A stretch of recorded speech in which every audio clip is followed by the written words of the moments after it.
I'm glad to be able to be here today to share. My favorite quote is, I would rather be a river than a reservoir.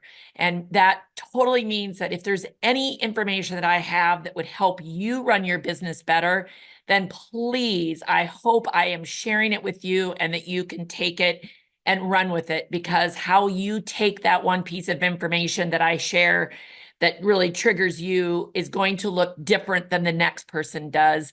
And I think all of us as retailers are, just constantly spinning, trying to run our businesses better. And there's so many different aspects of our business that it can be overwhelming, but I try to take it, I'll say piece by piece, pun intended. I'll try to get some smiles out of there too. All right, David. So very, very quickly, I am Heidi Kaisand. I'm the owner of Hen and Chick Studio, and I also own Creative Retailer, which is a publication and business that has been helping retailers run their businesses better for nearly 30 years. And that is, I very much have that passion. My contact information is there. I'll have it at the end as well. But today, we're going to be talking about growing our customer base and how critical it is to sustain our businesses. And my goal for you today is to learn how to identify new customers, build strong relationships, and to potentially leverage some partnerships. So hopefully you'll go home with something. I love quotes. I love Marie Forleo. I know this one's a little bit long, but I'm going to just read it real quick. When you really understand the person you're trying to sell to, that means you also understand what else they buy, what their life is like, what they care about and value. And that understanding will help you come up with fresh opportunities to grow your list that nobody else in your industry is thinking about. And that's what I hope today is, that I get you thinking about that customer who's coming into your store, and if, again, because I don't know the mix of everybody that's on this call, maybe you design something, maybe you create a product. You still have customers. You still have to figure out who that customer is. And I believe very strongly, after having graduated from the Goldman Sachs 10,000 Small Business School, that every topic we discuss in business goes across the board. And that program shows it to me every single time. I just last week was in a class about customers and some marketing things. And specifically, we're talking about sales, but I sat next to somebody who does pharmaceutical education. I talked to somebody who runs a music instrument store, talked to somebody who runs a dream vacation business. We're all, though, trying to do the exact same things. So it's important to know that you are, we're all doing the same thing here. So just insert your product or your business into things. If I say quilt shop, right? Okay, let's look at our customers in this particular case in the quilt world. I really start to dive in and look at, where are they shopping? Are they shopping online? Are they shopping in store? And, where are they on social media, right? I see my indent moved there for some reason, but Facebook, Instagram, YouTube, TikTok, Twitter. Okay, I can tell you, my Hen and Chick Studio customer, they are not on TikTok. They love to watch TikToks, and we can put them in a video form and put them on Facebook. Much better, right? I have over 12,000 followers on Facebook. I have 2,000 on Instagram. So I start to really say, who is my customer and where are they, finding me? Because at some point down the road, you have to be able to identify where your social media is going. All this pertains to, how do you run the rest of your business? What products are you buying? All sorts of things. Also list who they are following. Okay, I hope they're following Hen and Chick Studio, but let's be real, right? They're probably following Missouri Star because they're a huge entity. And quilters do not in this particular case, they do not focus on just one quilt shop and say, oh, I'd never go to any other quilt shops. That would be ignorant on my part to think that. So I want to be very smart about what are they really doing? Where are they going? Are they following certain designers? Do they love Gundren Erla, Kim Deal, Tula Pink? That's going to tell me what style of fabric they like. That's going to tell me whether they like warm and cozy. So there's all sorts of things about that. What else are these customers? Where else are they? What else are they doing? What other hobbies do they have? I've listed some. What other activities do they have? Who and where are they hanging out? Okay. So I want to just give you, I'm going to get to the right page here. I didn't put this on the screen. So have you heard the phrase customer avatar? And I think when you're talking about a customer avatar, people can say, oh, I don't really need to spend time doing this. Well, I do think it is critical to really pinpoint. And I have identified that I have 4 customer avatars in my business alone. And I have, let's see if I can make sure I don't miss what I'm saying here. I have Jane, the local quilter. I have Shelly, the long distance online shopper. I have Andrea, the long arm quilter, and Angel, the retreater, who happens to be a quilter and a scrapbooker, multi-craft person. Okay.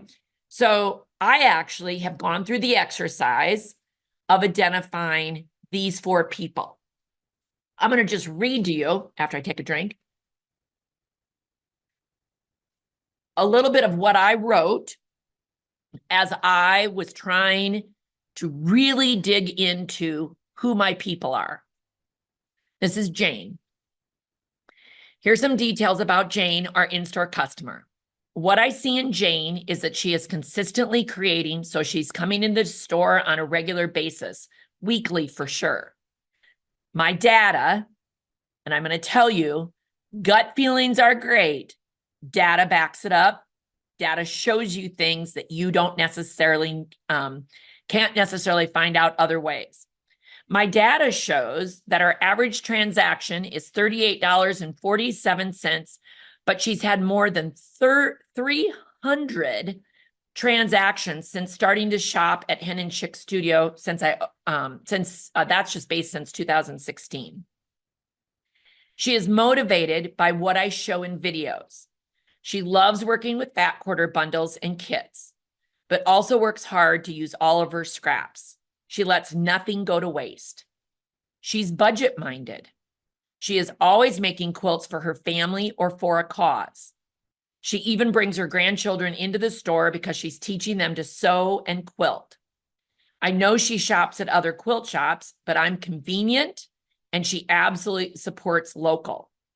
But both she and her husband are active as volunteers in organizations that are trying to make a positive impact in the world. She participates in our monthly subscription program, which is called Feathered Friends. I think she enjoys that for 2 reasons. It's a little surprise each month and a discount card she can use on regularly priced merchandise in the store. She loves to celebrate her finished quilts by showing us. She will retreat with us during a public retreat when it fits in her schedule. She always enjoys the chatting and fellowship during those events. She often asks for our opinion or thoughts on a project, but she also has her own direction. So I would never describe her as a needy customer. She has sisters that quilt, so she has a built-in support system, yet she likes our support. And I know I need more Janes in the business, right? Because it's that consistency over time. When I look at her total sales was well over $11,000 in those years, right? You know, those 300 transactions.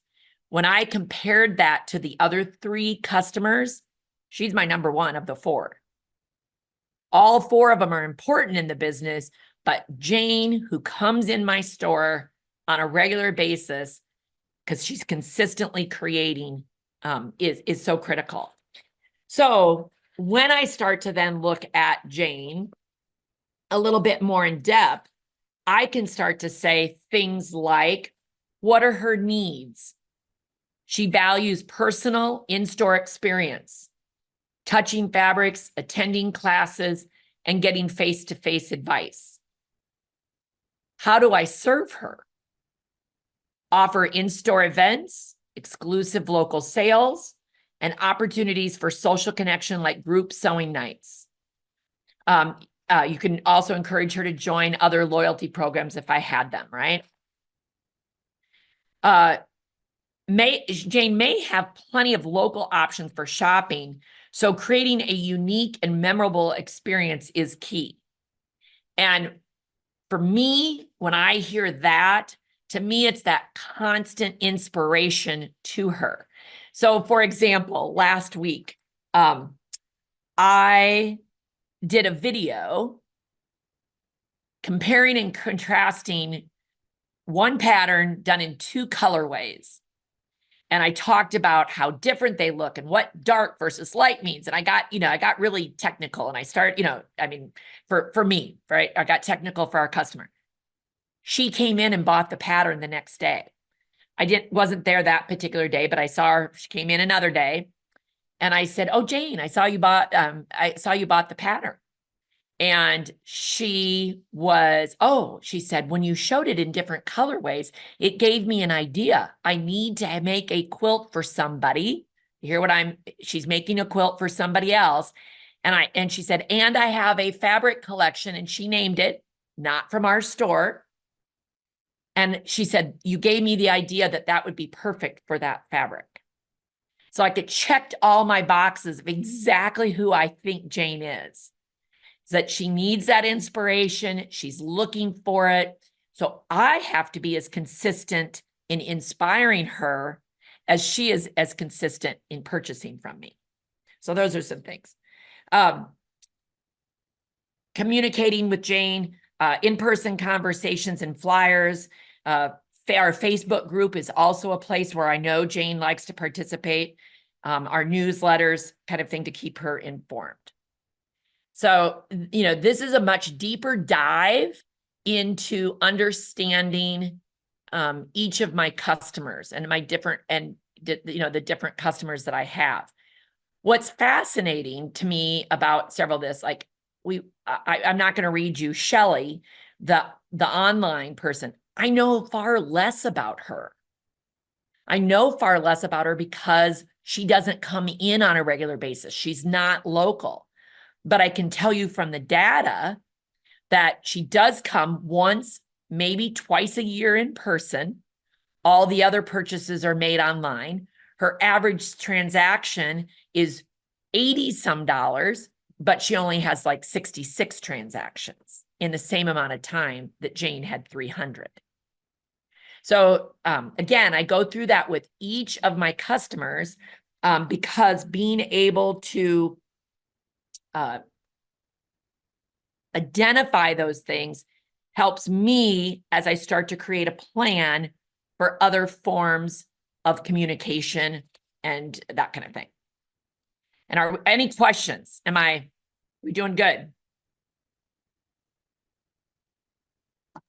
Sorry, I was yapping away, and then I was I was responding, and then realized I was on mute as well. No, nothing's coming through, but I've got a few questions. Can I toss it? Oh, absolutely, David. Okay. Please do. So, I have two. I have more than that, but I'm going to limit it right now to just two.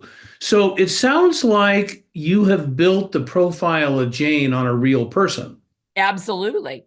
Okay. So that's an interesting way to approach this. I've seen this done before, and I've done it before within some of the businesses that I've run. And I've tried to do it by creating a combination of a variety of people to arrive at an avatar, which is a combination. You've actually built your avatar around a specific individual. That's interesting. That's smart. It's much easier for me. And I have done this several times. I've been in business. I just celebrated 13 years. Jane was, I'm going to say 7 years ago. Audrey was my ideal customer. And as my business has grown and changed and evolved, so has my customer base. And the more you dive into really who your customers are, it really, I mean, really who they are, you have a better idea then of like, why are they buying that fabric? You know what I mean? She's most likely going to go for this fabric and that fabric and, that fabric because that's what she would buy. So how much of your business is built? I don't want. How many Janes have you got? How So, much of yep. your business is built around and and and how much of your business is driven by Janes? So I'm going to say I don't know if I have the exact answer to that, but let me answer it this way.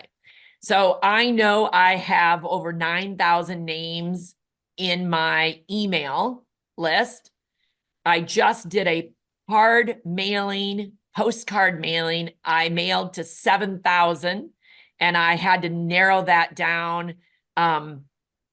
I would say I probably have close to 10,000 names in my POS, but since I don't have all of the contact information, you know what I mean? You've got a variety of things, but I did mail to 7,000 postcards. I can tell you that 81% of my business is in store, despite the fact that it is critical for me to get outside of our community. So our community is about 1,100 people.